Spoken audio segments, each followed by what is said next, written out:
Olá pessoal, meu nome é Marcela Dias e eu vou estar aplicando a disciplina de língua portuguesa para vocês do curso técnico de transações imobiliárias. Bom, para ficar claro, a nossa aula vai ser composta de 4 vídeos e um grupo de slides relacionado à primeira aula, a primeira parte da nossa disciplina, focada em comunicação e linguagens, interpretação de textos, tipos de texto e suas funções e redação, tá? Fiquem tranquilos que eu fui bem sucinta e reduzi bastante, enxuguei bastante o conteúdo para que todos tivessem a devida compreensão a respeito, tá bom? Também porque a língua portuguesa é muito grande, ela é muito ampla e esse conteúdo em específico ele é gigantesco. Mas eu não quero que vocês saiam daqui formados em língua portuguesa. Só quero que vocês saibam utilizar a língua portuguesa corretamente na função de corretor. Beleza? Então vamos lá. Primeiramente eu quero que vocês entendam a questão a respeito de ser poliglota. Muitos de vocês já devem ter escutado esse termo, né? O poliglota, ele é aquele que fala mais de um idioma e compreende a linguagem de modo geral. Bom, nós somos poliglotas no nosso idioma. Por quê? Porque o nosso idioma, ele tem inúmeras formas de linguagem, né? A nossa maneira de comunicação, ela é muito extensa. Até porque o Brasil, ele é muito diversificado com relação à sua cultura, né? A maneira como a gente fala, o regionalismo no Rio de Janeiro ele é diferente do regionalismo de São Paulo, e a maneira como é falada em Minas é diferente da maneira como é falada no Nordeste. Nós temos as nossas formas, né? Essas maneiras orais de se comunicar. E o que acontece? A gente acaba vivendo de uma forma que eu preciso entender o outro para que o outro me entenda. Nunca é o contrário. Eu entendo, o outro me entende e eu entendo o outro. Não. Eu preciso ler o código do outro, né? Do receptor, no caso, do emissor, para que eu, o receptor, consiga entender.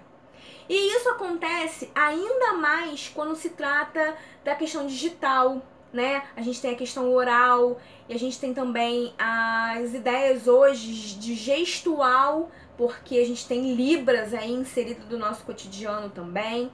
E temos os sons, enfim, a gente tem uma infinidade de maneiras de comunicação e é de suma importância saber interpretá-las. Mas existe uma base que auxilia a gente nessa compreensão. Por quê? Porque basicamente a gente se comunica de duas maneiras, né? Se for colocar, né, pegar um grupo, desse grupão de linguagens, a gente divide ele em linguagens verbais e as não verbais. Por quê? As linguagens verbais, elas são feitas através do meio de comunicação, escrito ou falado, basicamente. Seja ela qual seja o dialeto. E a linguagem não verbal, ela é simbólica, né? Nós temos a ideia do simbolismo, por exemplo, quando a gente está dirigindo o nosso veículo e a gente para num sinal, no semáforo, na cor vermelha. A gente observa aquele sinal e a gente para o nosso veículo. Aquela linguagem é uma linguagem não verbal.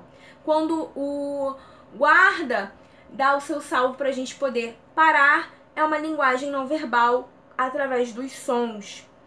Quando nós estamos, a gente está vivendo esse período de pandemia, enfim, nós chegamos ao mercado, ao comércio em questão, e nós temos lá uma placa, não é permitida a entrada sem utilização das máscaras. Aquela placa, uma linguagem não verbal. Linguagem verbal é o que a gente faz diariamente, é o que a gente faz desde o nosso primeiro ano de nascimento, né, praticamente. Primeiro ano completo, tá, gente? 1 ano.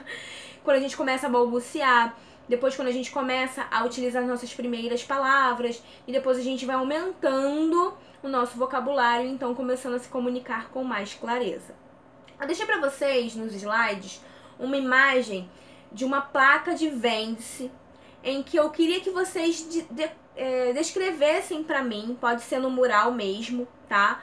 Eu vou deixar lá uma aba no mural, do que vocês entenderam daquela imagem. Por quê?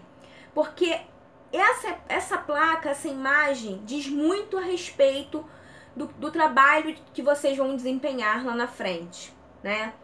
Quanto mais objetivos vocês forem com relação à comunicação, tanto verbal quanto não verbal, melhor será o desempenho de vocês no fechamento de uma venda, na questão de fazer, né, o encanto, né, dos seus clientes, enfim, até mesmo para dar feedbacks a respeito do que vocês estão fazendo, tá bom? Então, pessoal, eu aguardo vocês no próximo vídeo, que nós vamos falar um pouco sobre interpretação de texto, beleza? Tchau, tchau!